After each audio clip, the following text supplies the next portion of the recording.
Tiryagurdvamadapurnang Satchidanandamadvayam Anantang Nityamekang Yat Tad Brahmetyavadharayet.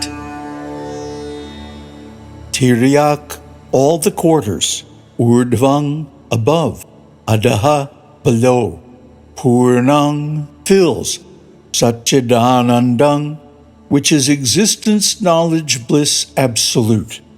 Advayam, nondual. Anantang, infinite. Nityang, eternal. Ekang, one. Yat, which. Tad Brahma, that to be Brahman. Iti, thus. Adharayet, realize.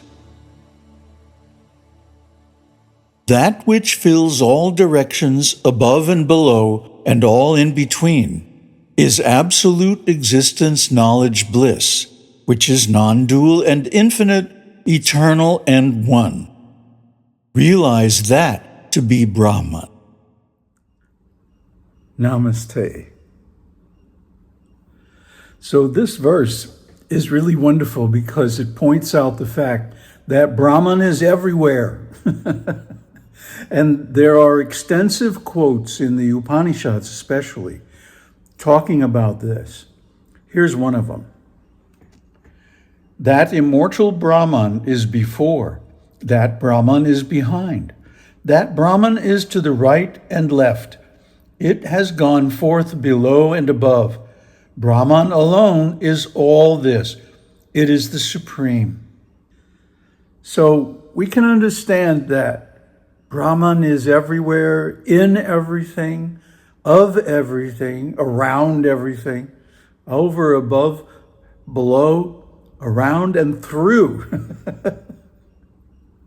Whatever directional words you can find are going to indicate Brahman, because really there is nothing but Brahman.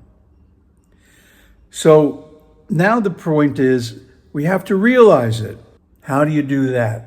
Well, the scriptures say, Shravanam, Mananam.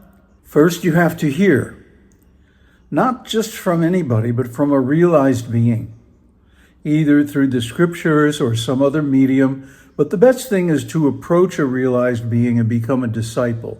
Hear from them directly. Shravanam. Shravanam means to hear spiritual sound, not just ordinary sound, but specifically language that is directed towards understanding the Supreme. Then what? Mananam, that you have to think about it.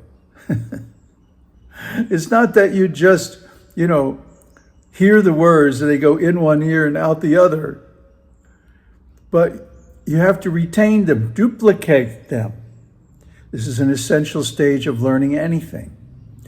Duplicate the teaching, duplicate the words, the phraseology, the vocabulary, the syntax, the ontology of Brahman. And think about it.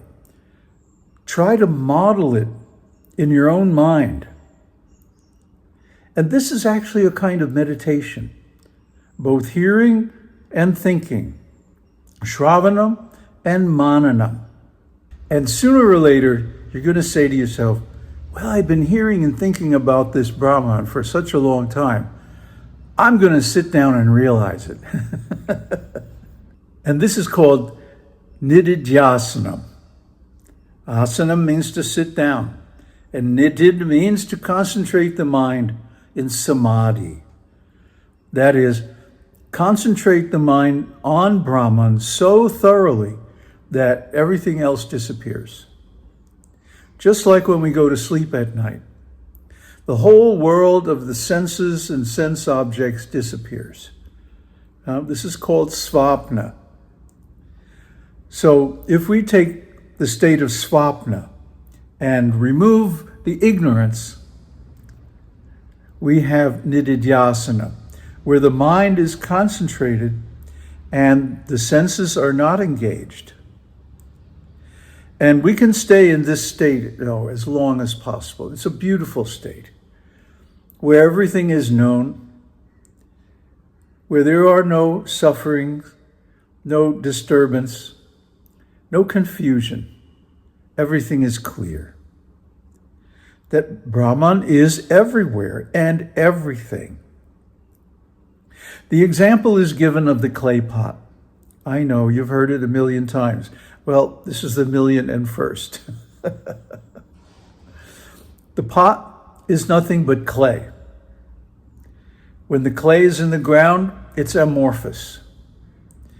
But when it's turned into a vase or a cup or a pot or a plate, a pitcher or a picture frame, whatever, then it acquires name and form.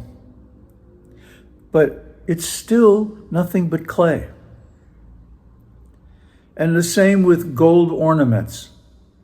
Although there are many kinds of gold ornaments, necklaces, bracelets, rings, and so forth, they're all just gold. Now try to understand. Brahman is in everything. That means it is everything. That everything is made from Brahman. Because without consciousness, nothing would exist, or even if it did, we wouldn't know it. So, Brahman is the root substance of everything. And when all objects disappear, which they eventually will, what is left is only Brahman. Now, this is actually a very deep subject matter having to do with cause and effect. The pot is latent in the clay.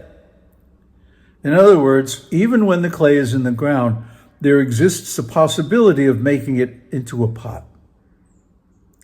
And then when it's actually made into a pot, the name and form of pot applies to it because of its function. Now, if the pot gets broken, it can no longer serve its function. So we don't call it pot anymore, we call it garbage. But it's still the same clay. Nothing has changed. So in cause and effect, the effect is latent in the cause. The pot is latent in the clay when it's in the ground, and then it becomes manifest, and then it becomes unmanifest. In the same way, the whole world is latent in Brahman.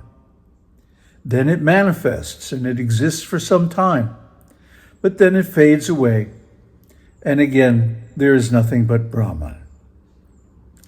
This is the cycle of manifestation, being and becoming, which is based on name and form. The only thing that distinguishes a pot from a cup or a pitcher or a plate is the form and the name we give it. It's still all only clay, though the same is true of the objects in the world.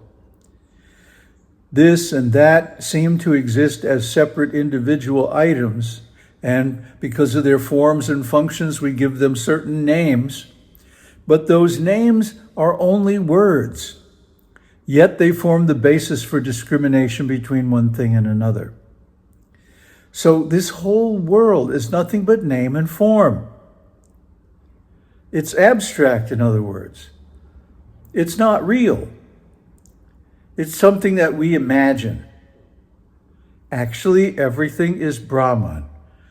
Up and down, right and left, in and out, wherever you want to look, Brahman is there. Brahman alone. And then when we realize that, we go, oh, how could I have missed that? That Brahman is everything. Because consciousness is everything. And without consciousness, none of it exists. So this is the truth. That absolute existence, knowledge, bliss, eternal and one. Realize that to be Brahman.